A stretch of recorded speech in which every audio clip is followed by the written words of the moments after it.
Boa noite, sejam todos muito bem-vindos. É um prazer imenso encontrar vocês mais uma vez nessa nossa aula.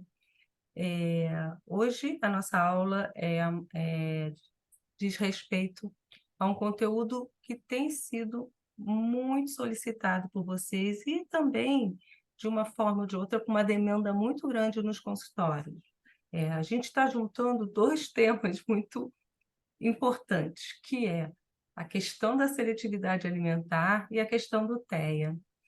Então, nossa aula de hoje é a aula inaugural do nosso próximo curso, que será ministrado pela fonoaudióloga Gislane Folha, que é graduada em fonoaudiologia pela Faculdade de Medicina de Ribeirão Preto, da Universidade de São Paulo, especialista em motricidade orofacial pelo Conselho Federal de Fonoaudiologia, mobilidade internacional na Università degli Studi di Milano, Milão, Itália, fez um mestrado e doutorado em ciências, ambos pela Faculdade de Medicina de Ribeirão Preto, FMRP, USP, atua como docente do curso de graduação em fonoaudiologia, na mesma faculdade, na área de motricidade orofacial, e como fonoaudióloga clínica da Clínica Inclusive, onde atua especialmente com questões relacionadas com fala,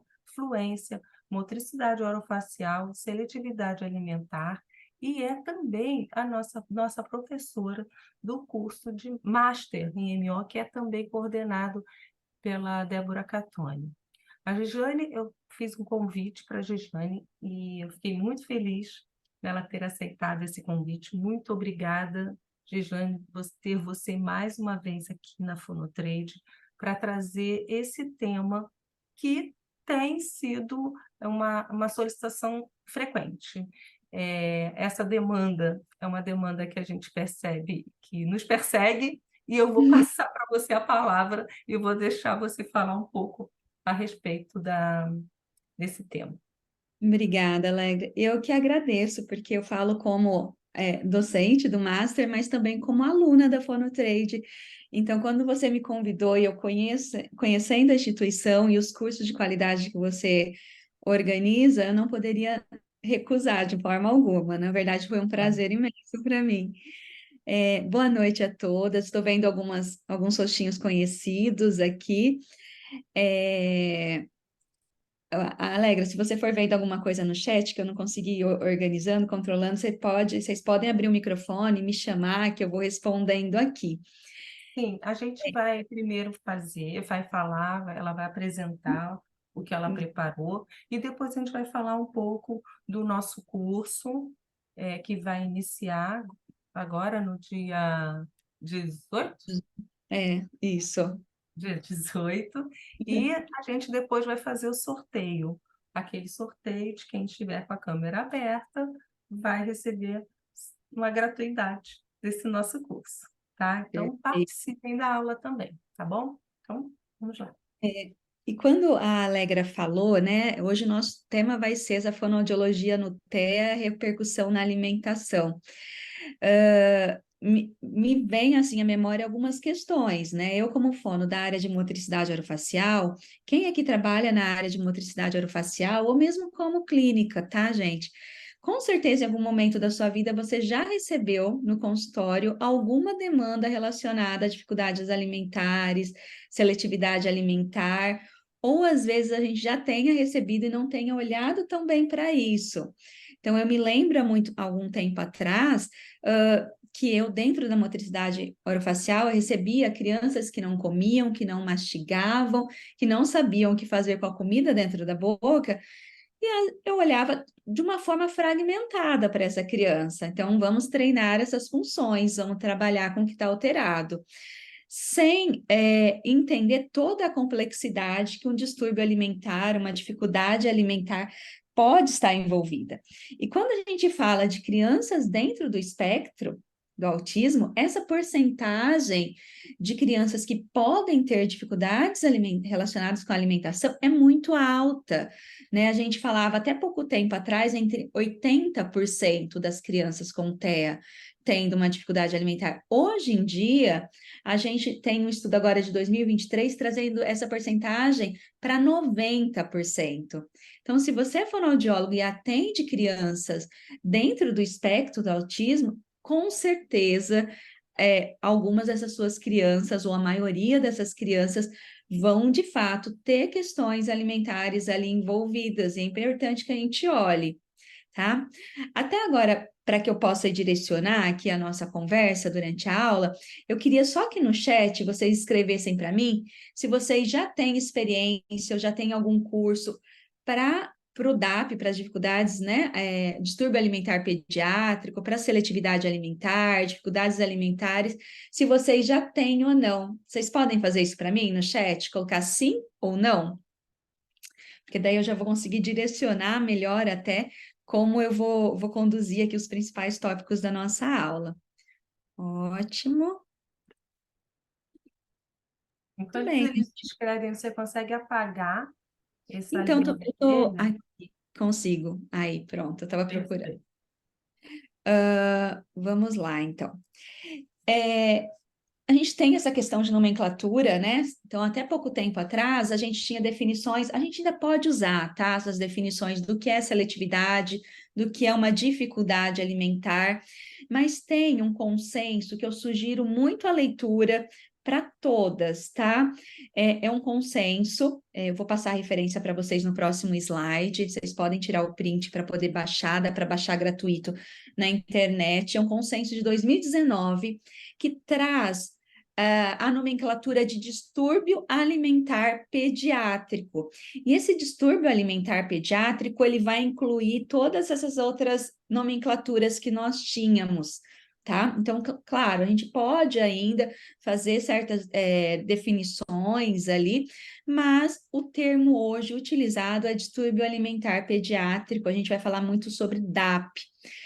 Para quem esteve no Congresso Brasileiro de Fonoaudiologia esse ano, a gente teve uma sala só voltada para as questões alimentares na infância, e foi uma sala que teve muita demanda, ficou cheia o tempo todo, dada a importância desse tema, tanta gente querendo saber, querendo estudar mais. Então, o que é o DAP? Né? Eu vi que bastante gente ainda não conhece, ainda não trabalha com essa área. Ele diz respeito a quando uma criança tem uma ingestão oral reduzida que não é apropriada para o esperado para a idade. Tá? Então, ela tem uma ingestão de uma variedade, uma qualidade de alimentos menor do que o esperado para a idade. Tá?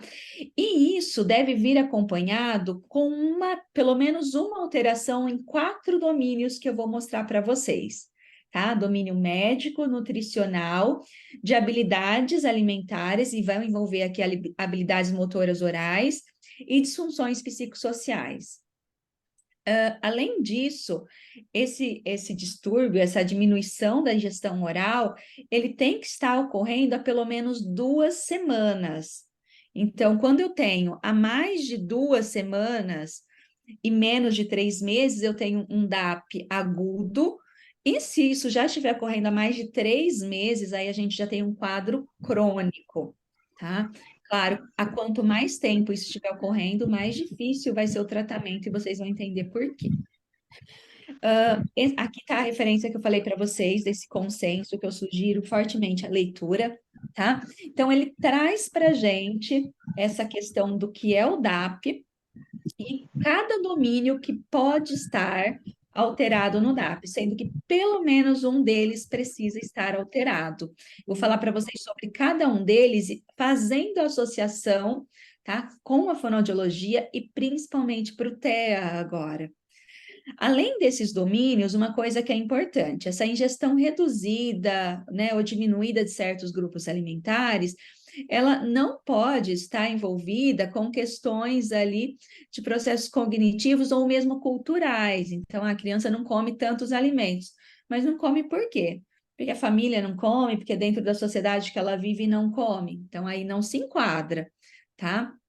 Então, vamos começar falando do primeiro domínio que pode, né, estar alterado dentro do DAP. Fatores médicos, tá? E nesses fatores médicos, eles vão envolver desde alterações estruturais, funcionais, gastrointestinais, cardiorrespiratórias, neurológicas, muitas vezes associadas até com quadros de disfagia. Então, esse consenso ele traz também a disfagia aqui. Mas olha só, desordens neurodesenvolvimentais, tá? Como TEA, estão associadas com o DAP. Então, um domínio aqui, se a criança já é TEA, ela já tem um domínio alterado aqui para classificá-la dentro do DAP, caso ela tenha ingestão oral ali reduzida dos alimentos esperado para a idade. Tá? Então, ela já fecha, acaba fechando o diagnóstico por já estar dentro do quadro do TEA. Então, isso é bem importante para a gente pensar. Outras questões, embora que a gente tenha fatores médicos, né, o título é esse, lá no consenso, a gente encontra outras questões muito relacionadas com a fonoaudiologia. Então, ó, macroglossia, doenças dentárias, fissura, né, disfunção velofaríngea. Então, tem algumas questões estruturais que são fortemente relacionadas com a fonoaudiologia e que vão enquadrar aqui dentro desse domínio. Além, né, do TEA que eu falei, a gente tem outras questões que podem estar aqui, como distúrbios de controle motor com hiper ou hipotonia, muito comum lá nas crianças com PC, né, paralisia cerebral, síndrome de Down, aqui tem também as distrofias musculares, até o TDAH entra aqui. Tá? Então, a gente acaba encontrando dentro dos fatores médicos muitas questões relacionadas aqui com a nossa clínica fonoaudiológica. Uma outra coisa que é bem interessante olhar dentro desse consenso, gente, é que ele traz essas classificações aqui com base na CIF, né, na Classificação Internacional da Funcionalidade.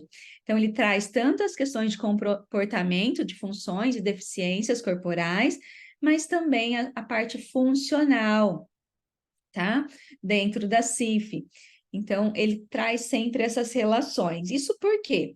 Porque esse consenso veio para tentar trazer essas desordens ali da alimentação, esses distúrbios alimentares, para uma classificação que seja de linguagem comum, né? Que entre na linguagem médica e de diversos profissionais, que ela possa entrar lá dentro do CID, que ela possa entrar dentro do CIF, para que a gente ganhe visão desses problemas que são tão frequentes e podem trazer tanto impacto na qualidade de vida dos nossos pacientes, tá? O segundo domínio que esse consenso traz são as disfunções nutricionais. E aqui, embora a gente sempre vai precisar, tanto para identificar quanto para tratar de um suporte, né, do nutricionista, esses fatores nutricionais, seja na restrição da quantidade, da qualidade, na variedade dos alimentos e bebidas dessas crianças, essa restrição pode colocar essa criança em risco de uma subnutrição. Então, às vezes a gente vê o paciente, é alguém que está fazendo os risquinhos, depois vocês olham para mim, tá? Às vezes vocês estão anotando e sem querer vocês anotam para todo mundo. Depois vocês olham aí. Eu vou apagando aqui, tá? Então, às vezes a gente pensa assim, meu paciente, vamos pensar num paciente dentro do espectro, tá? O pai e a mãe não estão se importando porque ele está ali com peso adequado ou às vezes acima do esperado, mas é um paciente que só come batata frita. Quem não tem um paciente desse, que só tem preferência batata frita, leite e um pão, só come isso, né? E às vezes vai passando batido, porque ele está dentro do esperado ali do peso. Mas esse paciente, ele pode estar subnutrido, com carência nutricional de micro ou macronutrientes. Então, muitas vezes a gente vai precisar do nutricionista auxiliando a gente depois na escolha dos alimentos para a expansão desse cardápio, às vezes em algum complemento que esse paciente vai precisar. Sendo que essa desnutrição, ela acontece, né, em 25 a 50% nas crianças com DAP, sendo que ela é mais prevalente, ela vai atingir esse 50% ou mais naquelas crianças que têm desordens do neurodesenvolvimento. E entra aqui as nossas crianças com TEA. Então, as nossas crianças do TEA, além delas terem uma chance maior de se enquadrar dentro do DAP, né, a gente já falou sobre as questões ali do domínio médico, mas aqui também as questões nutricionais vão chamar muito atenção nessa nossa população. É importante a gente ficar realmente atento para os nossos pacientes. Às vezes eles não estão progredindo na terapia, por exemplo, de linguagem ou de outras questões, porque são crianças que estão ali subnutridas, malnutridas. Como que uma criança aprende, como que uma criança evolui, desenvolve, tanto cognitivo, quanto socialmente, quanto estruturalmente, se estiver subnutrida. Então, é para a gente pensar também nisso, qual que é o impacto para essa criança. Esse estudo, gente, é um estudo bem recente, de autores brasileiros, tá? Agora de 2020, e ele traz para a gente, né, que no estudo dele, o que ele encontrou? Uma associação, uma correlação, né, positiva significativa com o consumo de vegetais naquelas crianças que tinham um melhor processamento sensório-motor oral.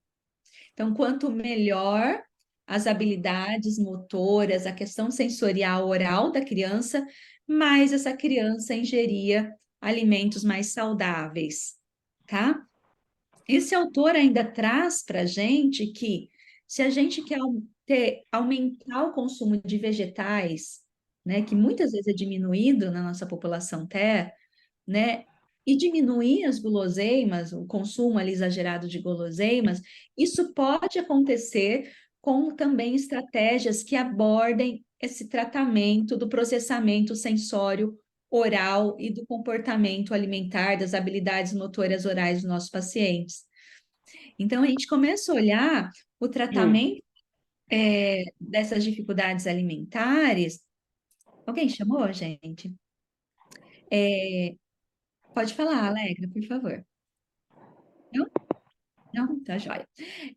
Além de só pensar ali em uma única coisa. A gente vai ter que, sim, trabalhar com essa criança questões médicas, questões nutricionais, mas talvez a gente vai ter que olhar também para a boca dessa criança, tá? Então, a gente começa a ver que o tratamento por si também vai ser amplo, tá? Seguindo nesse consenso, a gente já falando dessa questão oral, a gente entra nas habilidades de alimentação. E essas habilidades alimentares, elas vão envolver desde as habilidades motoras orais, de mastigar, engolir, lidar com esse alimento dentro da boca, mas também as habilidades de lidar com utensílio, né? De ter autonomia na alimentação, algumas questões que a TO, terapia ocupacional, também vai poder nos ajudar. Mas a gente só vai conseguir progredir nisso, nessas questões alimentares, com muito trabalho e trabalhos específicos, né? Esse trabalho específico da motricidade orofacial ou das habilidades motoras orais, ele precisa de algumas bases antes. Então, como eu quero ensinar uma criança a mastigar um alimento, lidar com o alimento na boca, se a minha criança TEA, ela não tem imitação. Pensa assim, Gessiane, um paciente seu TEA que não faz imitação, ou não faz contato ocular. Será que eu vou conseguir ensinar para ele ou mostrar para ele como se mastiga? Como que lambe um alimento? Como ele cheira esse alimento? Então, talvez o trabalho aqui não é puro da motricidade orofacial. Por isso que o trabalho com as dificuldades alimentares, com o distúrbio alimentar pediátrico, ele não é só do fono com motricidade orofacial, né? O fono que trabalha com disfagia também, e cada vez mais a gente vê o pessoal da linguagem envolvido aqui, porque geralmente é a porta de entrada, né? A gente sabe que os pacientes têm muitas questões de linguagem, então eles chegam para o fonoaudiólogo na área de linguagem primeiro.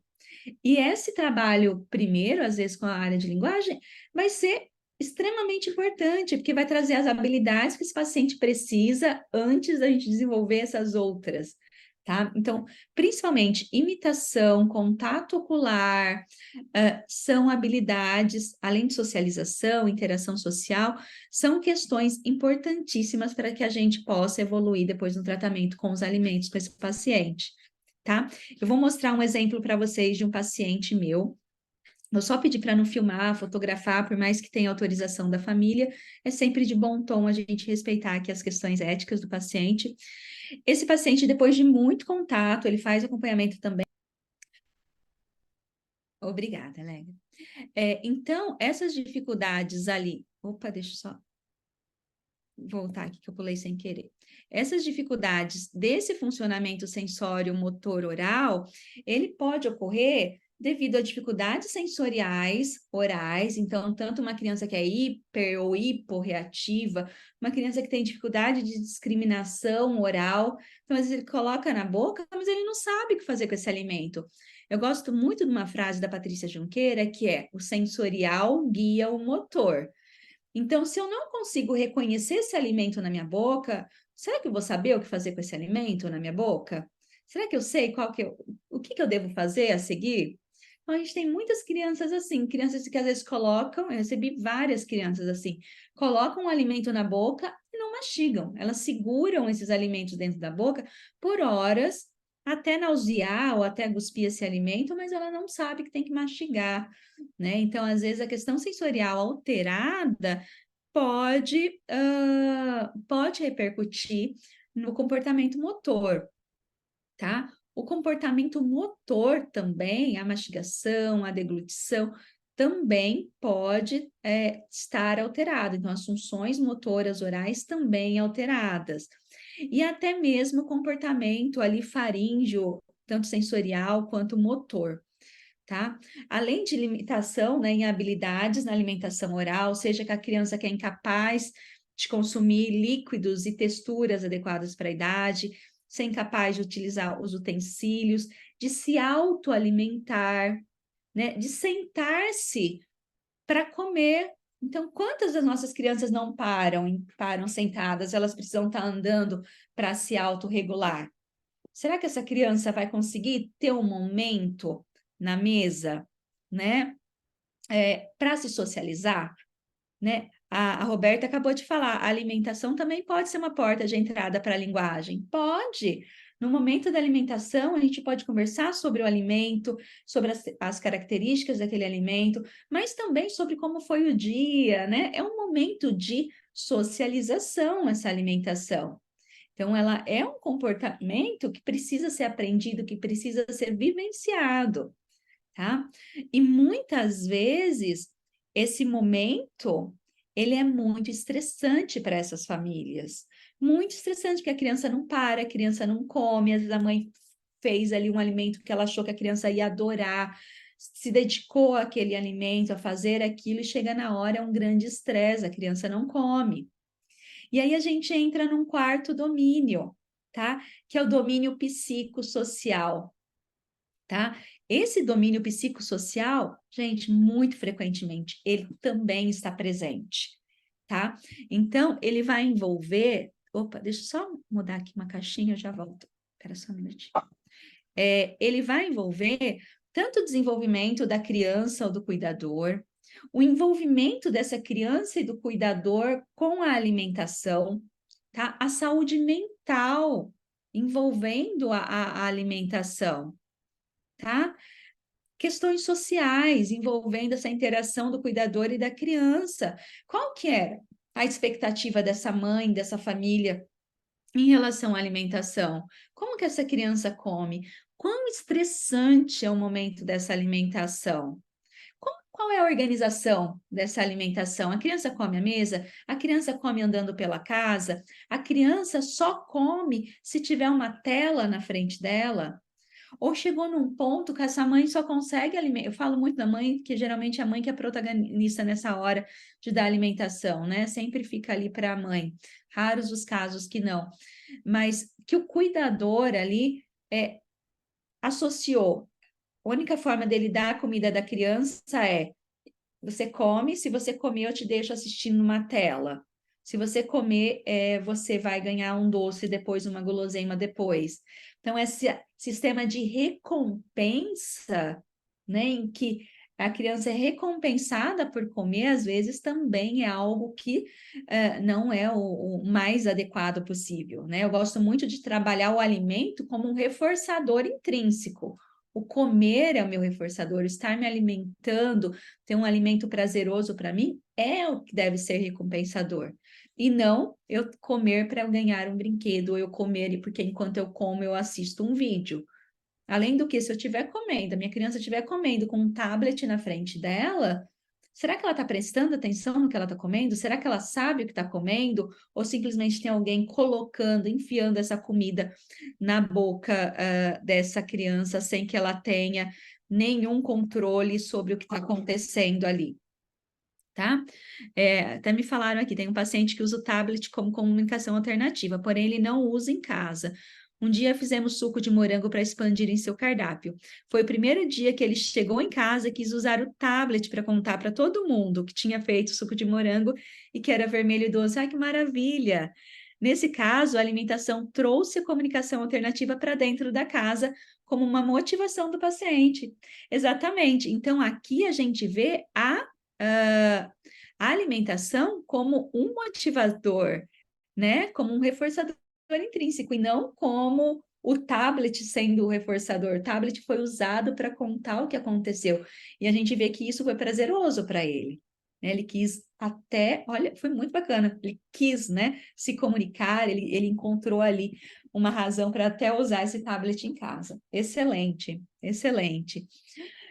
E às vezes, esse momento da alimentação, quando ele não é tão bacana assim, né? Quando a criança é forçada a comer, ela sofre ali um momento de estresse, não só a criança, mas todo o contexto ali, pode ser um momento que vai causar alguma questão ali disruptiva, um comportamento ali maior de recusa, uma desorganização dessa criança, tá?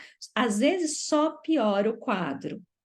Um dos primeiros pacientes que eu recebi no meu consultório com dificuldades alimentares, com distúrbio alimentar, né, pediátrico, foi um paciente, ele era cadeirante, tá, uma criança de 8 ou 9 anos de idade, ele chegou para mim, quando ele chegou na porta do meu consultório, ele começou a gritar. Então ele falava, ai, ai, ai, ai. Falei, gente, a clínica inteira vai achar que eu tô batendo no menino, tô fazendo alguma coisa. E ele nem tinha entrado no meu consultório. Quando ele entrou no meu consultório, eu fui entender o porquê. E a mãe me contou, né? Era anamnese, mas a mãe já tinha levado ele junto na anamnese, ali para ir aproximando. E a mãe me contou que na outra cidade que ele veio, onde ele tratava, o que faziam para que ele comesse e aprendesse a comer. Uma fonoaudióloga segurava ele, tá? Ele já era cadeirante. Segurava os braços, a outra vinha, abria a boca, colocava na boca dele e fazia os movimentos para ele mastigar, tá?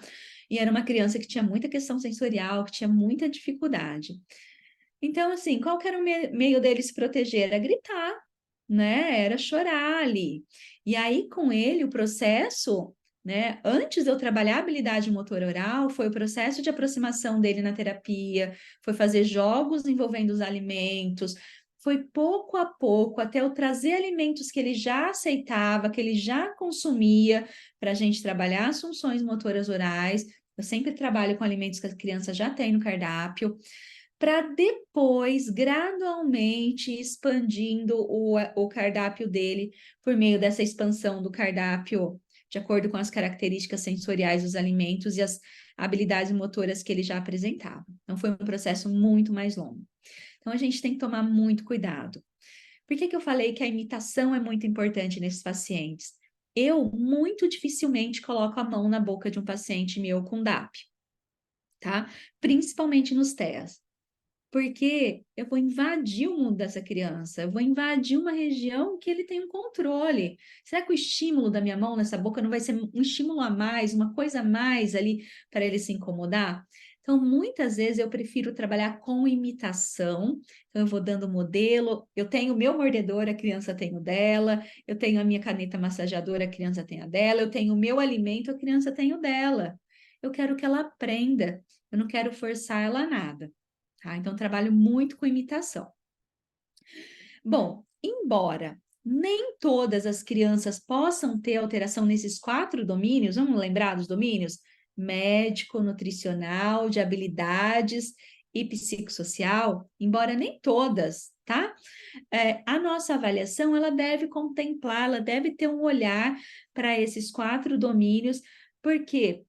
Porque se eu não identificar o que está alterado nessa criança, muito dificilmente eu vou conseguir uma reabilitação adequada, né? Vou conseguir fazer os encaminhamentos adequados e vou ter realmente um resultado satisfatório do meu tratamento. Esse vídeo que eu vou mostrar aqui embaixo, vou pedir para a Alegra também parar novamente a gravação, é um paciente também que chegou para mim com um quadro de muita hipotonicidade, também tem diagnóstico de TEA. Vou mostrar aqui para vocês.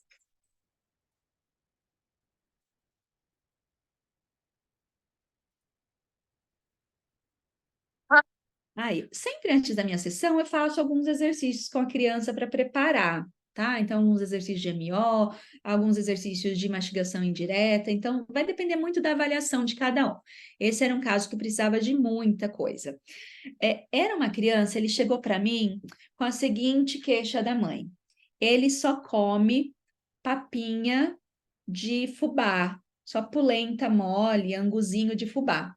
Ele parou de comer todos os outros alimentos, porque quando ele come, ele engasga, ele vomita, ele chora. Era essa a queixa da mãe, tá? Essa criança já fazia outras terapias, fazia aba, faz outras terapias, mas ele chegou com essa questão para mim. Quando eu fui fazer a avaliação, gente, primeira coisa, a condição dentária dessa criança era péssima, tá? A ponto dele ter fístulas de pus ali na gengiva. Então, quando ele ia morder alguma coisa, o que que acontecia? Doía, sangrava mesmo, tá?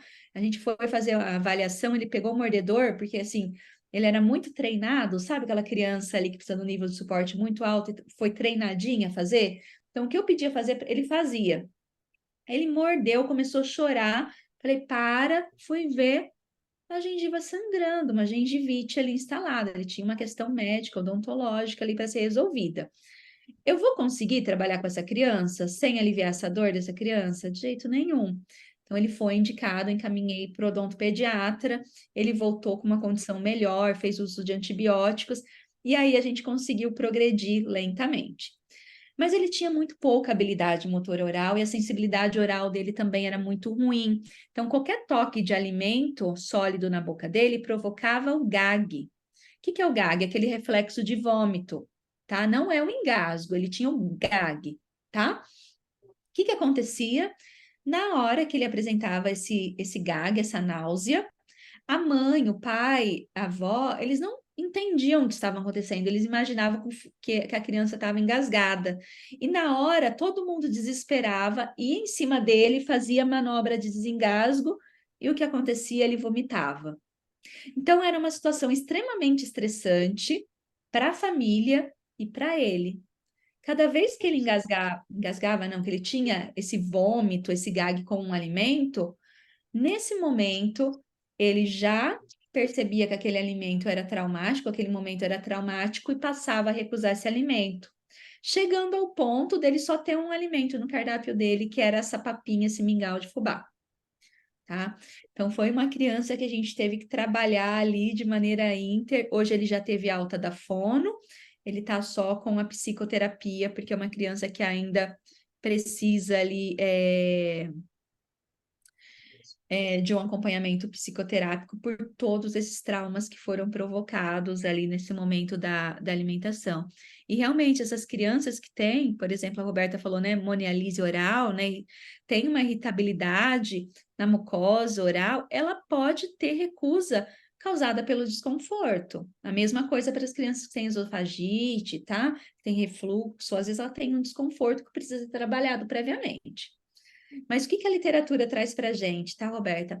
Mesmo que ela teve um momento de desconforto, e mesmo que esse desconforto, isso está no slide lá na frente, depois eu pulo quando chegar lá, mesmo que esse momento de desconforto tenha sido ocasionado ainda na introdução alimentar, essa criança pode criar uma memória desse momento e levar a uma recusa alimentar, que pode se escalando e aumentando ali com o tempo.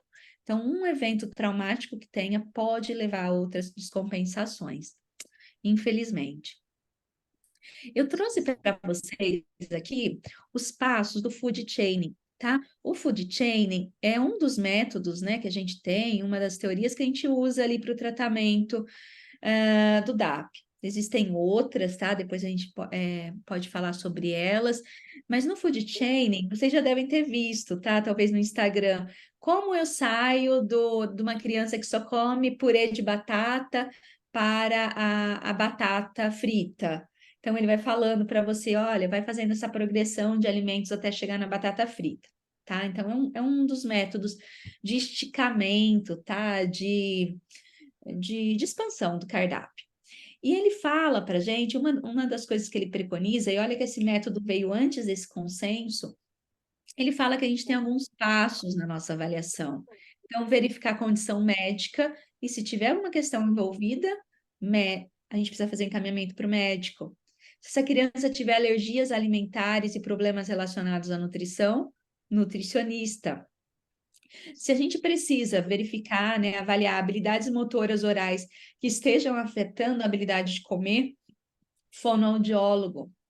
Se a gente precisa entender como a criança lida com estímulos sensoriais, terapeuta ocupacional. Se a gente tem que observar estratégias para enfrentamento das dificuldades relacionadas, né? Dificuldades comportamentais, alimentação, o psicólogo deve estar envolvido como toda a equipe. Então, nós, fonoaudiólogos, também precisamos conhecer as questões, as dificuldades comportamentais relacionadas à alimentação.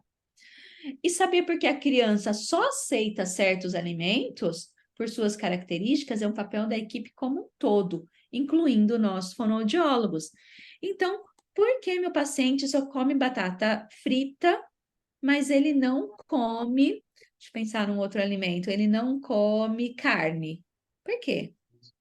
Será que a batata frita tem características sensoriais do alimento, tá? Que favorecem a mastigação, né? Uma batata frita é fininha, eu posso fazer mastigação unilateral, ela vira um bolo pastoso mais fácil na minha boca, mais fácil de ser deglutido do que uma carne, do que uma maçã. Então, parar e olhar para as características sensoriais dos alimentos e refletir quais são as habilidades motoras orais do meu paciente é de extrema importância quando eu vou pensar em como progredir, como expandir o cardápio desse meu paciente, tá? Principalmente no TEA, que a gente sabe que as alterações sensoriais são extremamente frequentes, na ordem de 90%, tá? A Daniele falou que quando percebe que mães apresentam dificuldade de compreender a seletividade. Qual a melhor forma de auxiliá-las na diferenciação de uma comida que a criança não gosta do gosto para algo que se enquadre em um distúrbio? Então, eu sempre falo para os pais que nem sempre a gente vai gostar de tudo, né? Nem sempre. Eu não gosto de todos os alimentos que existem, eu como de tudo, eu adoro experimentar, mas às vezes eu experimento e não vou curtir. Isso vai acontecer também com uma criança, com qualquer um. Eu às vezes até pergunto para a mãe: tem alguma coisa que você não gosta, que não aceita em casa? Um alimento que você não faz tanta questão? Para a criança também. E a criança não vai entender que ela tem que comer vagem porque é uma oleaginosa que tem proteína vegetal. Não, a criança não faz essa relação.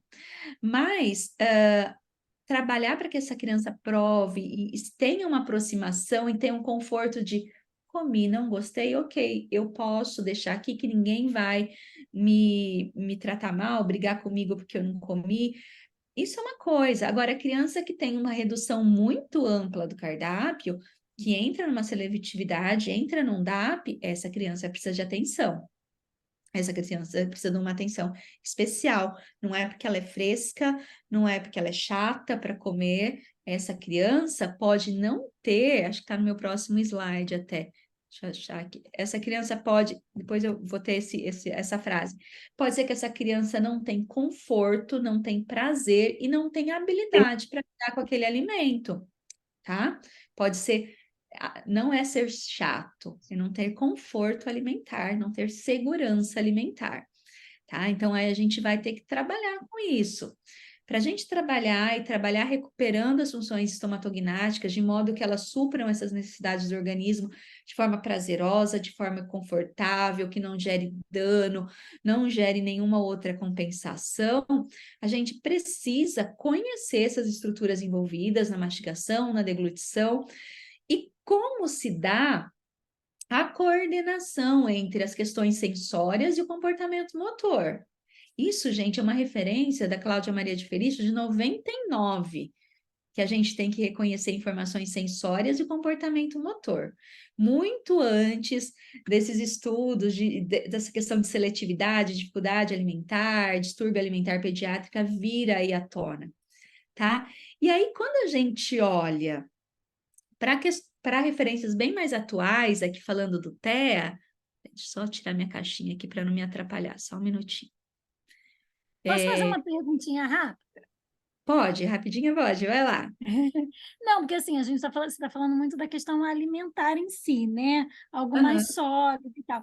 E quando tem uma questão com líquidos, por exemplo, paciente que só bebe água, não prova um suco, não toma um leite, nenhum outro tipo de líquido. A gente também pode trabalhar na expansão de líquidos, tá? Tanto de sólido quanto de líquido. Eu tinha uma paciente que só tomava água de coco, nada mais de líquido. Então, a gente pode também trabalhar na expansão desses líquidos, depois para líquidos mais espessos, vitaminas. A gente, muitas vezes, crianças que não têm habilidade motor oral ou não têm segurança, né? A gente sabe que pode ter um risco de uma disfagia, de uma penetração, aspiração, às vezes, por um sólido, por um pastoso. A gente pode trabalhar expandindo só líquidos, tá? Para depois chegar em alimentos de outras texturas, quando for possível.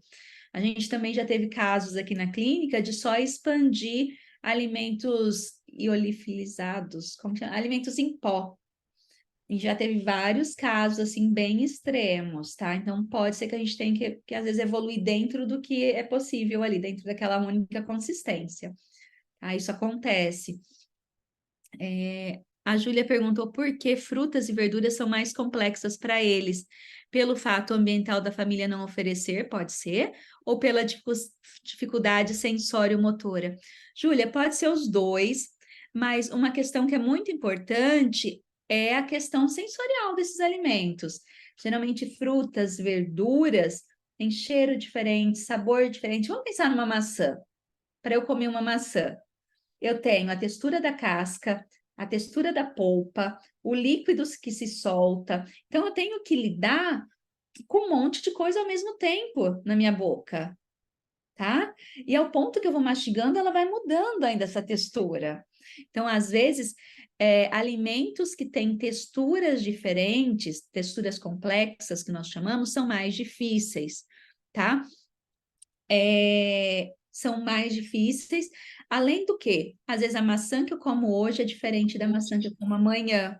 Se a gente pensar que os nossos pacientes com TEA têm muitas vezes rigidez comportamental, essa rigidez também pode aparecer na alimentação, tá? Então, essa rigidez alimentar também. Então, geralmente, eu tenho pacientes que só comem a batata do McDonald's. Se a mãe fritar batata em casa, ele não come.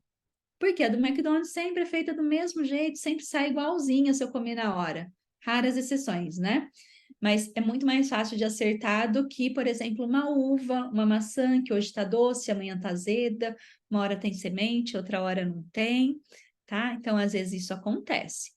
Tem pacientes que têm preferência por cor, por textura. Alguém me perguntou se a questão de textura quem trabalha, fono ou ATO.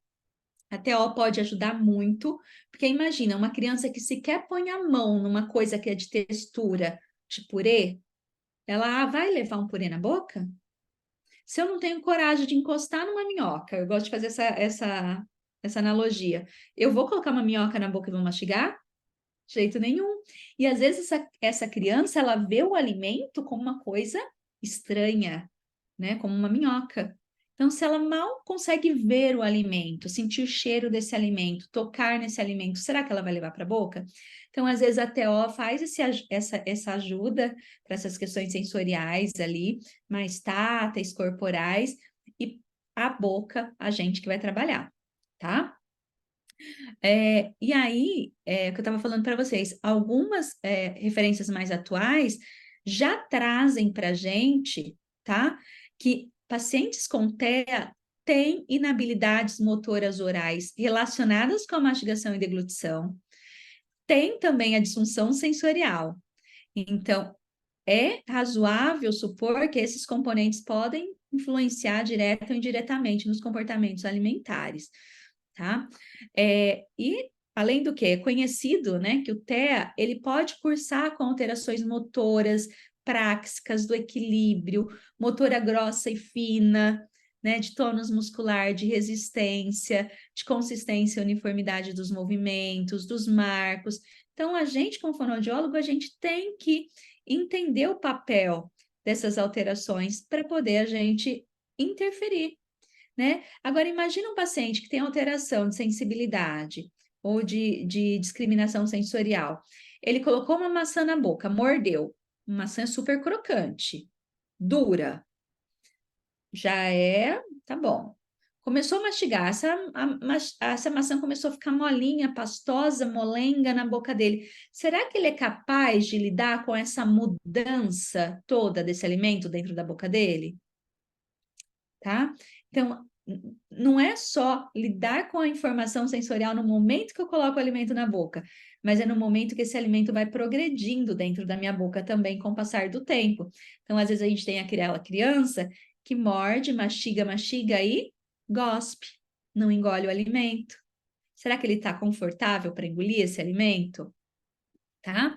Então, essas dificuldades no processamento de informações sensoriais ali, elas podem, né, reduzir ou alterar os movimentos orofaciais, ou interromper. Posso cuspir, eu posso ficar com o alimento parado na boca e não saber o que fazer, tá? De forma que essa criança faça isso para minimizar os efeitos ali sensoriais negativos desse alimento.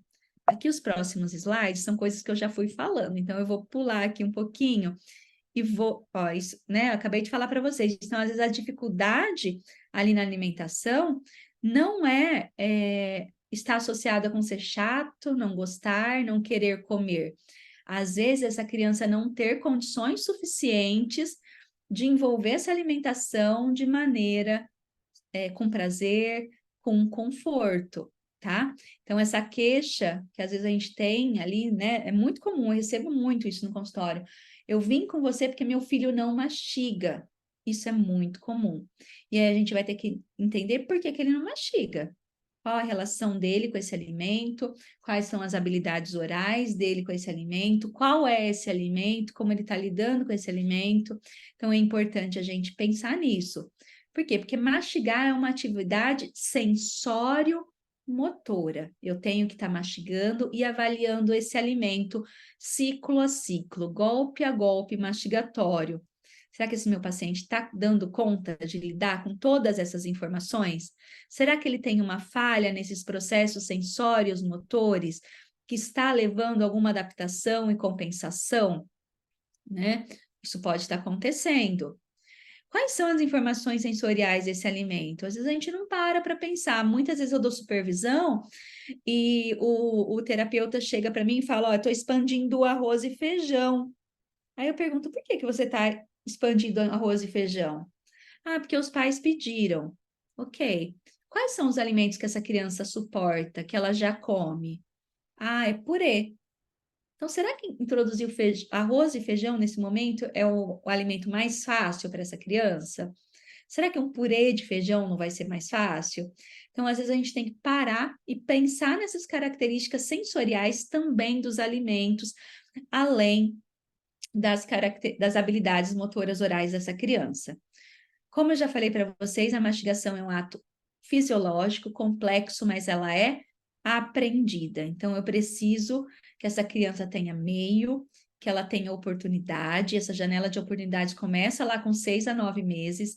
Então, essa criança que come em pé, correndo, com distratores, possivelmente ela pode ter uma dificuldade aqui no aprendizado dessa função.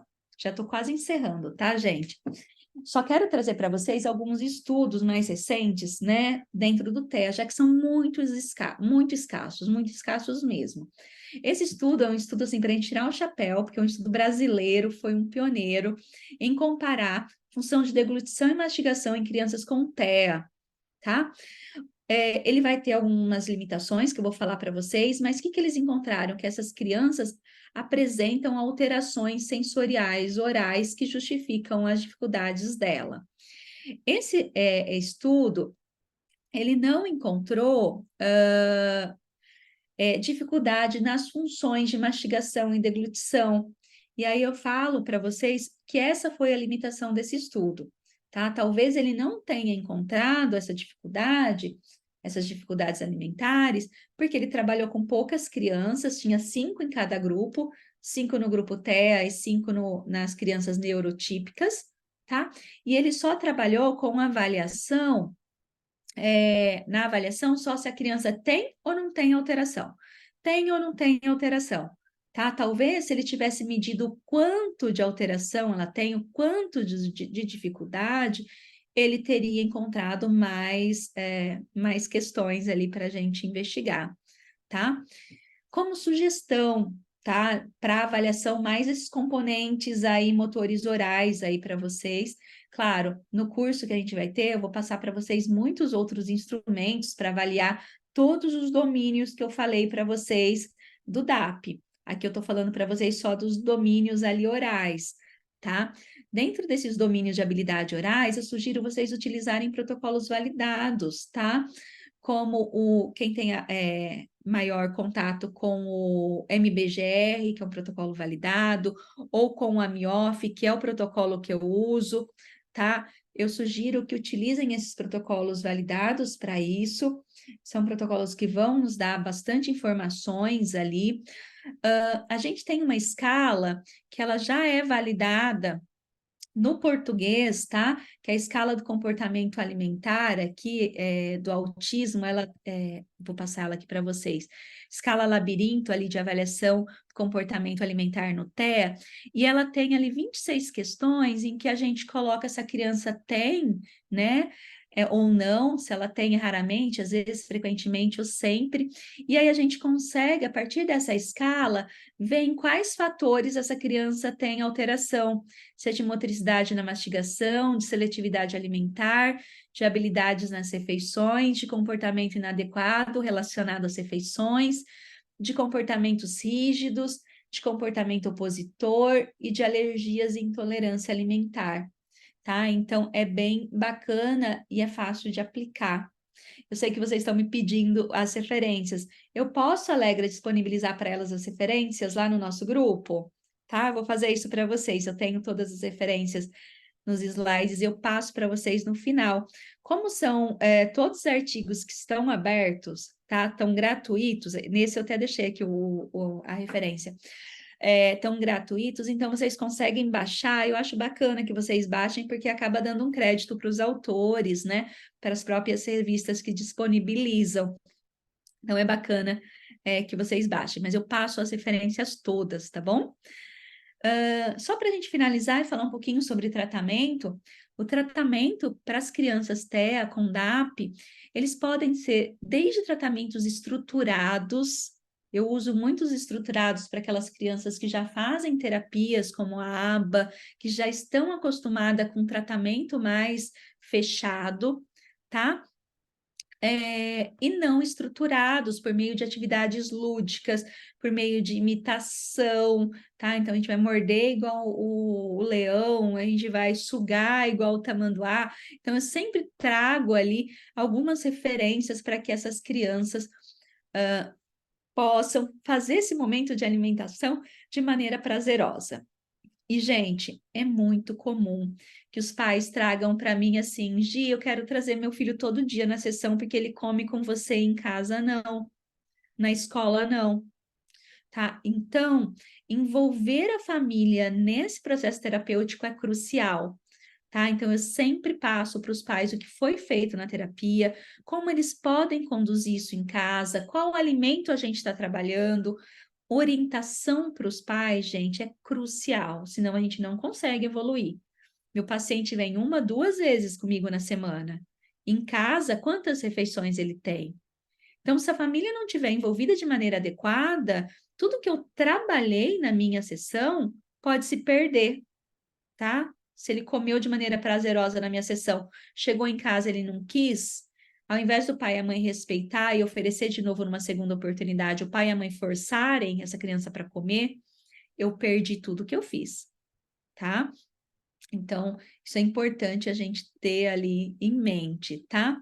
Então, as habilidades motoras orais, eu penso que devem fazer parte da nossa avaliação nas crianças do TEA, seja você trabalhando na área de motricidade ou na área de linguagem. Os exercícios, quando a gente pensar em exercícios para dar para essas crianças, eles têm que ser feitos de forma precisa, padronizada, sem invadir a boca dessa criança, tá? Com uma progressão ideal dos exercícios, e respeitando as questões sensoriais, sem invadir a boca dessa criança, sem forçá-la a nada. Essa criança, ela tem que desenvolver a curiosidade por querer levar esse alimento à boca, por querer provar esse alimento, e não ser forçada a isso, tá? Então, a gente, mesmo que você seja só da MO, quem é só da MO puro, igual eu, a gente vai ter que aprender a trabalhar também com os outros profissionais e até às vezes com os profissionais de outras áreas. Porque, como eu falei para vocês, às vezes a gente precisa de outras habilidades. A gente precisa de contato visual, a gente precisa de imitação, a gente precisa de socialização, para que a gente possa potencializar, né, todas essas habilidades da pessoa com TEA. Eu sei que hoje a gente tinha um tempinho mais curto, vou fechar aqui esse nosso último slide, tá? Então, a gente precisa trabalhar em conjunto, tá? Em conjunto, muitas vezes com os outros profissionais também, para que a gente consiga desenvolver e reabilitar esse paciente. Lembrando que, né, é papel do fonoaudiólogo a reabilitação, a avaliação das funções orais. Eu acho que isso é o que segura a gente dentro da equipe que trabalha com DAP. Tem muita gente brigando, quem faz o quê, né? A nutricionista, a TO, quem trabalha com isso? E eu vou falar, a fonoaudióloga deve estar incluída nessa equipe. A gente que trabalha com função oral. Né? De um lado para o outro, de um lado para o outro. Isso. Está olhando lá no espelho para ver se está fazendo certinho? De um lado para o outro, de um lado para o outro. Então, vocês viram o que eu falei? Eu dou modelo. Eu estava filmando, senão eu estaria ali com o meu mordedor, tá? A criança tinha o espelho na frente dela, ela está vendo o que ele está fazendo. Então, eu estou trabalhando com algumas habilidades para depois eu trabalhar com o alimento com essa criança, tá? Então, eu sempre, minha sessão, ela é dividida. Então, eu trabalho uma parte da sessão, os 10 minutos iniciais, com treino indireto, tá? Sem alimento. Depois eu vou trabalhar o treino direto com alimentos que essa criança já aceita, que ela já tem um conforto, já tem confiança, e só depois eu vou trabalhar com os alimentos novos que foram pensados de acordo com as habilidades e as questões sensoriais do alimento e da criança, tá? Então, acho que era isso. Estourei quase meu tempo aqui, deu em cima. Mas eu fico à disposição de vocês. A Alegra vai falar agora um pouquinho aí para vocês sobre o curso, sobre o sorteio, né? Que a gente ficou de passar para vocês. E lá no grupo eu vou disponibilizar para vocês todas as referências. Só os slides que eu não vou disponibilizar nesse momento, porque muitos deles eles vão estar reformulados e vão estar mais ampliados, com mais informações de como fazer, enfim, no curso completo, tá bom? Mas as referências eu passo todas para vocês, sem problema algum. E obrigada, gente, por estar aqui até essa hora.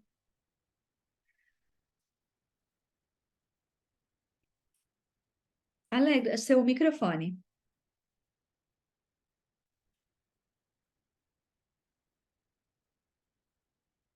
Tá fechado.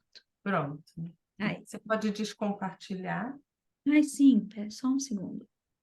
Pronto. Não, maravilha. Eu acho que a aula foi maravilhosa, não sei o que vocês acharam. Achei que... Pode abrir o microfone para falar que foi maravilhoso. Maravilhosa mesmo. Foi fantástico. Foi muito boa. Eu acho que você, em uma hora, trouxe pontos muito relevantes e muito importantes. Claro que a gente vai se aprofundar muito mais nesse nosso curso. E aí eu queria que você falasse um pouquinho do que a gente vai apresentar no nosso curso. Eu fiz aqui uma apresentação rápida, e aí eu queria ver se se vocês conseguem ver. Peraí. E aí eu prefiro que você mesma... Vocês estão vendo? Uhum. Conseguem Isso. ver? Deixa eu Aham, puxar. Tem perfeito. alguma coisa... Bom, então É, o nosso curso ele vai ter 15 horas, são 3 encontros, e aos sábados. A gente optou em fazer no sábado, de 8h30 a 1h30, são 5 horas, para não ter que fazer durante a semana. A gente optou em fazer um encontro no dia 18, um no dia 25 e outro no dia 2 de dezembro. São aos sábados. Eu vou passar, e aí você, por favor, fale um pouco sobre o programa. joia. Então, o que que a gente vai ter no programa, né? Isso que a gente falou de definição, de etiologia, mas a gente vai trazer bastante voltada para as questões ali do TEA. A gente vai fazer um resgate das questões das funções orofaciais, tá? Eu sei que todo mundo aprendeu na faculdade sobre isso, mas a gente vai fazer agora com um olhar não mais só motor, puramente motor, mas voltado também para as questões sensoriais e voltado para as questões ali que podem estar envolvidas no TEA, desde os primeiros sinais que podem ocorrer já na introdução alimentar, já na amamentação, que às vezes já são sinais de alerta para uma criança que pode desenvolver um DAP. Então, a gente já vai olhar para isso e olhar como avaliar isso, tá? A avaliação... Tem mais algum slide do programa ou só esse, Alegra? Tem mais um? Nas avaliações, hoje eu falei para vocês bem rapidinho de alguns protocolos, mas a gente vai aprender como aplicar esses protocolos, mas aplicar outros protocolos. Então, inventário, diário alimentar, perfil ali de comportamento parental, que implica ali na aceitação alimentar.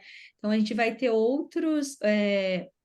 escalas específicas para o TEA. Então, a gente vai ter outros protocolos que vão nos ajudar a avaliar aqueles 4 domínios que podem estar alterados. Então, a gente vai ter um primeiro dia mais teórico, um segundo bem voltado para avaliação, e no final a gente vai ter ali como fazer esse tratamento, como conduzir esse tratamento, como fazer progressão de exercício, como fazer, gente, que é uma das coisas que eu acho mais difícil, tá? A escolha do alimento que eu vou trabalhar com o meu paciente, ou dos alimentos, tá? Então, fazer essa escolha do planejamento de expansão do cardápio do nosso paciente, de acordo, não com as características nutricionais, porque isso o nutricionista pode nos ajudar, mas de acordo com as características sensoriais e das habilidades do paciente. Então, muitas vezes o nosso tratamento não vai para frente porque a gente está tentando... É um paciente que só toma líquido, como a Rosa falou, e eu estou tentando instalar com ele uma bolacha maisena, tá? Então, como eu penso na expansão desse cardápio? Quais são as 11 características sensoriais que eu tenho que considerar quando eu escolho um alimento para o meu paciente? Então, isso tudo a gente vai ver nessa última parte do programa, do curso, que é essa escolha desses alimentos para a expansão do cardápio. E os 4 Cs, né, que vai envolver lá como trabalhar com conforto, com a confiança do paciente, como envolver, integrar esse paciente para o momento da alimentação. Então, eu pretendo trazer tudo isso para vocês aí no curso. Muito bom, né? É um programa enxuto, mas que engloba bastante conteúdo